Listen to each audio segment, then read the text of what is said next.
Hello and welcome back. It's Friday morning and I've just had a call from the mechanic regarding the Bonneville. It's not good news. The Bonneville will not be ready for Scotland. I'm leaving on Wednesday morning and I now don't have a bike for Scotland. I contacted the one biking company that I honestly believe they may be able to come through for me and do me a colossal favour, because they've helped me out and been very kind to me in the past. I really hope I find out today, because if I leave it till Monday, you know, I've got the whole weekend, no one's going to be working. I'm going to be a day before I go to Scotland, bikeless in essence. So I will be doing the Highland Scramble, everyone else on different bikes. I don't know what there will be up there, Royal Enfields and stuff, and I will be following them in a Fiat 500, I assume. I could wear my helmet and biking gear in the Fiat, but it won't quite be the same. I don't know. So basically the problem with the Bonneville is, let me see if I can remember this. The cylinder head has come off. But the problem is it needs a cylinder head gasket, and I think it's the cylinder head gasket that's now on back order, but they've been waiting for about 5 days, 4 or 5 days for parts, and they still haven't received the parts, and they don't know how long the parts are going to take to arrive. So it sounds like, for one, it's a decently big job, and secondly, it's funny, isn't it, because we're in England here, it's a British brand, but still it's difficult to get parts, so I really don't know how long it will take. It's going to be interesting to see, but I'm hoping I'll find out if I'll get a bike later today, maybe Monday latest. Otherwise it's going to be proper panic stations Monday. I'm going to go and buy some mosquito spray from a local shop in town, and then the Thruxton should be picked up. I'm thinking probably within the next 2 hours or so. I hope they'll send me a little message. But in the meantime, I've said to Monika, maybe it's sensible at least to get an idea from a couple of bike dealerships. What kind of bikes are on the market? So if I've got time, I'm going to go to Orwell's bike dealership in Ipswich. But if the Triumph guy, the pickup guy, comes back to me soon enough, I may venture a bit further and go to Colchester Kawasaki to see the kind of things they've got. So I'll just take you along with me. There'll be no riding a bike, but I may be looking at a few bikes.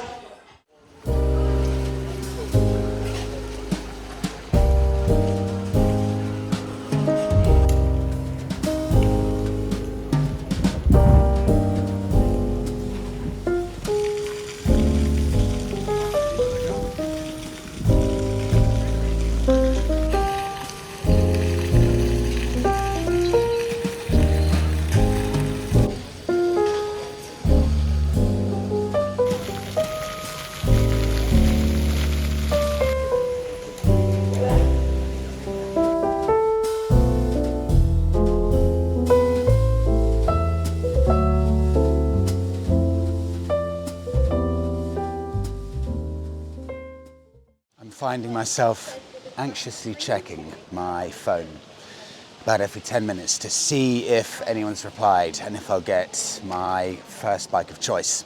I asked for a bike specifically with panniers because I'll be away for about 8 or 9 days, so I need something with easy luggage solutions. But of course, if this company can't do me a massive favour, then I've got an even more last-minute struggle to see if I can find something. So I'm really hoping any minute now. I've pretty much accepted that the weather in Scotland will not be good, because in the UK, to have any more than about 2 weeks of non-stop glorious weather is just almost impossible. It pretty much never happens. And I've had this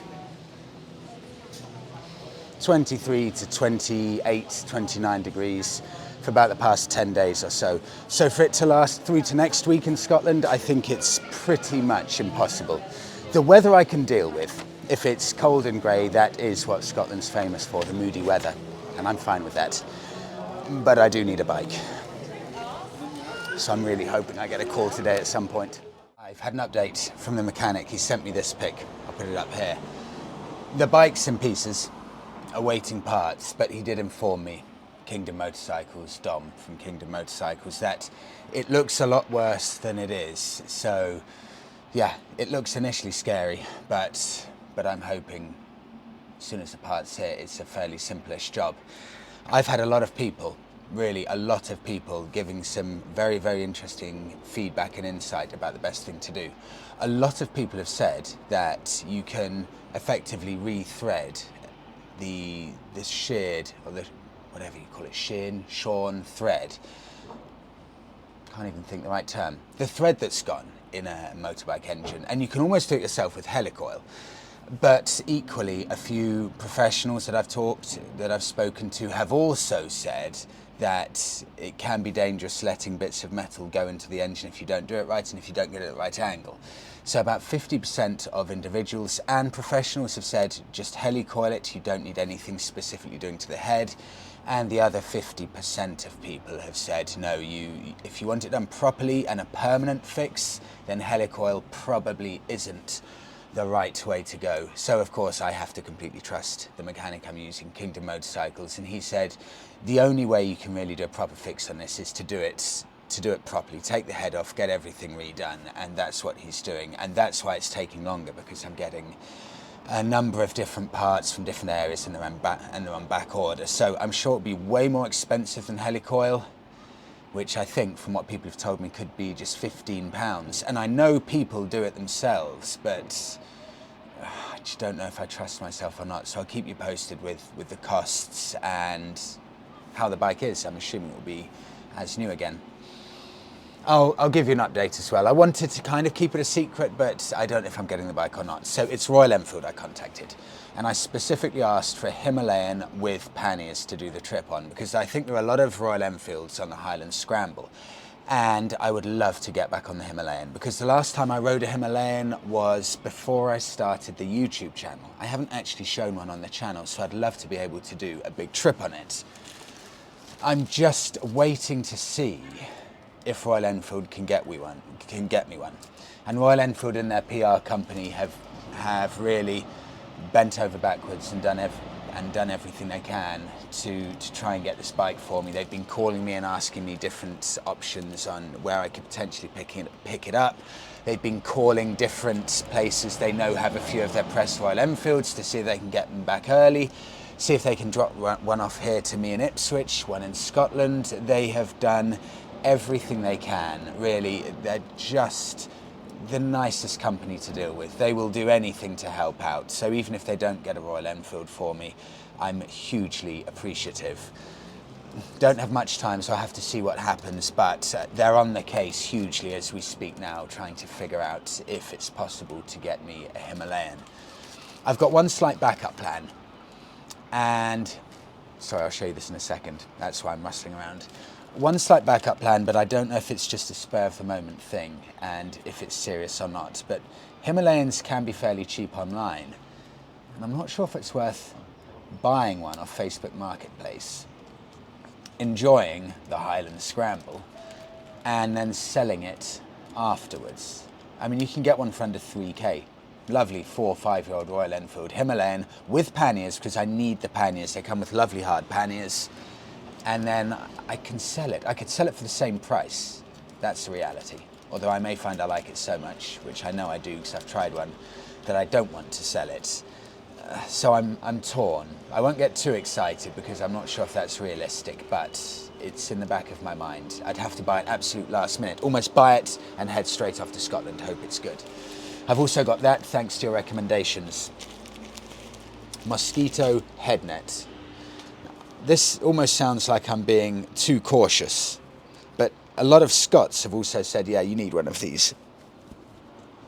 So, in essence, Monika's there laughing in the corner, I assume I will just be wearing this. So if I jump off the bike, you know, you'll go for a coffee or go for a chat, or maybe do a bit of shopping if it's a day off from riding. And I assume everyone in Edinburgh and the islands just go around something like this. So I've got this, I've got my mosquito spray that I've bought, and I've made sure that this is a midges specific one, because a few Scots have said, Freddie, you can't just get a mosquito net, you actually have to get a midgie net. And the difference is the midgie nets have smaller holes, because if you just have a simple mosquito net, those midges are going to get through those holes. I'm slightly freaked out by these midges because everyone I've spoken to says they are as bad as you could possibly imagine. But at least now I am fully kitted out and my face won't be covered in mosquito bites. I think I'm going to now, I don't know why, I just fancy going, I'll be honest, I don't know if I'm serious or not, but I'm going to take Monika. Monika, do you fancy a coffee and a bit of bike searching? Okay, we're going to go to Starbucks, and also I'm going to go to Orwell's Motorcycles. I'm actually going to wear it just to get used to it. So I'm going to wear this to Orwell's because you do have to get used to wearing this type of thing. So I'll take you with me. Let's go.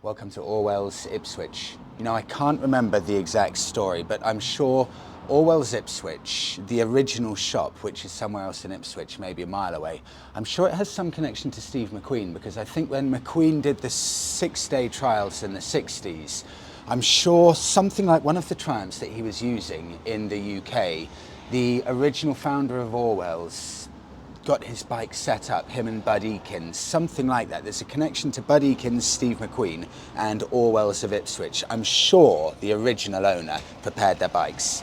I'll find out and tell you in another YouTube video, but for now, there are a few in there. I'll try and not make this too long, but let me show you a few of my favorites. They do a lot of, I think, Suzuki, Kawasaki, and KTM, so you're going to see a huge amount of these kind of bikes. And these all make the most amount of sense going to Scotland. Something massive like a V-Strom with panniers, but the Highland Scramble, is predominantly modern classic retro bikes. So I want to see what kind of retro bikes there may be that I think would fit the bill for the Highland Scramble. And right in the middle, I've seen a few that potentially could work, although I'll be completely honest, a lot are completely out of my price range, but the likes of Kawasaki Z900 that I tried in Indonesia, I'd love to have a go at that on faster roads in the UK. I often mention this on the podcast. Very short production run, Triumph Street Cut. That's the cafe racer version of the Street Twin. So 900cc engine. I think they only made these for about 2 or 3 years. So that's an extremely rare left field choice bike. Looks really nice. Z900 RS in exactly the same color combo that I had in Indonesia. And then come and have a look at these Royal Enfield Classic 500s to see how strong prices are. The prices for these bikes used are now more than the price that they were brand new. So that's £5,300 for the Classic 500. And you can see, kickstart, panniers, that would in theory fit the bill. And then you've got the Army version there behind it. Again, twin seats, panniers, fits the bill, and it is 4.8k, which would be more than it was when it was brand new. Behind it, again, I was about to say this would work, but it would be too painful on the wrists. W800 Cafe Racer, Kawasaki, 5.7k. Seriously rare bikes, those. Very, very left field, but I really like them. They probably are better than the sales figures would give them credit for. And there's one bike that really would fit the bill here. This may be the best of the lot, at least for me and my needs, because this is the Meteor 350.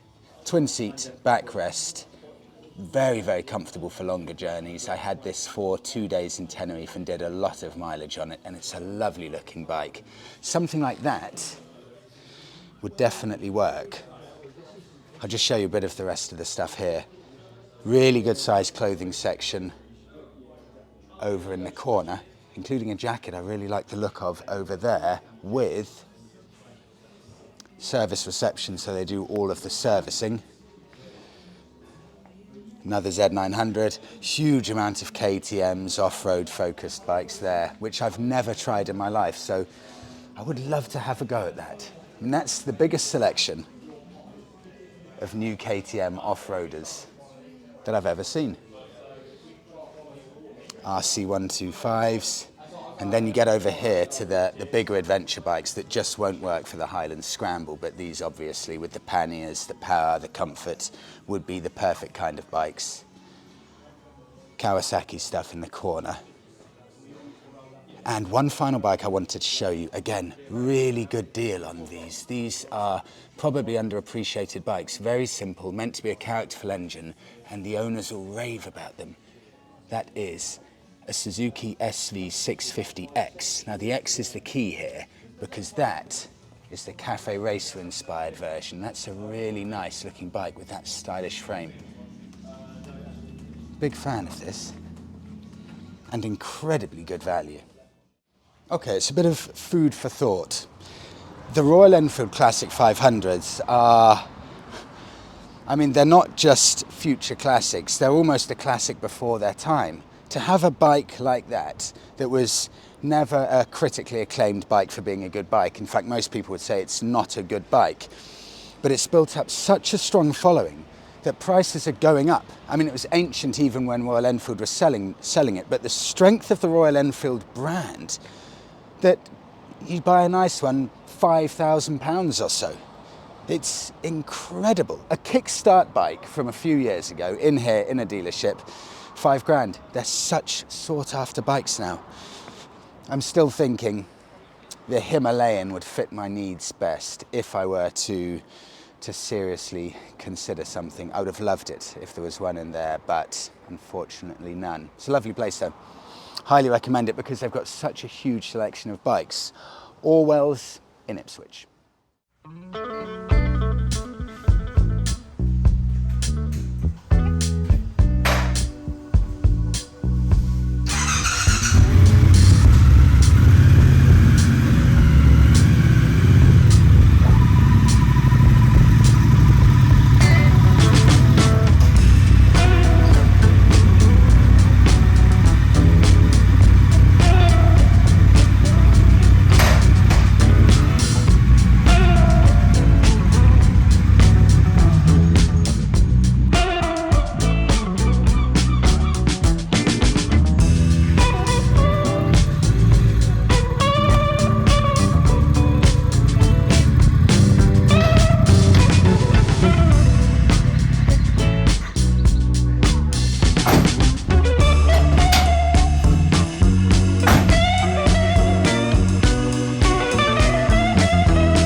Well, it's Monday morning and not Friday evening. I spent all of Friday wondering when Triumph were going to pick up the bike, wondered why they never picked it up, checked the contract, and I saw that actually it was always meant to be picked up today on Monday. I was just too badly organised to write it in my diary properly.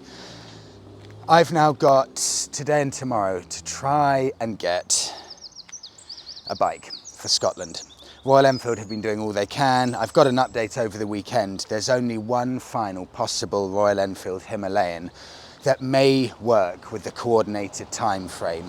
They're seeing if that one final opportunity to get me a bike can actually materialise.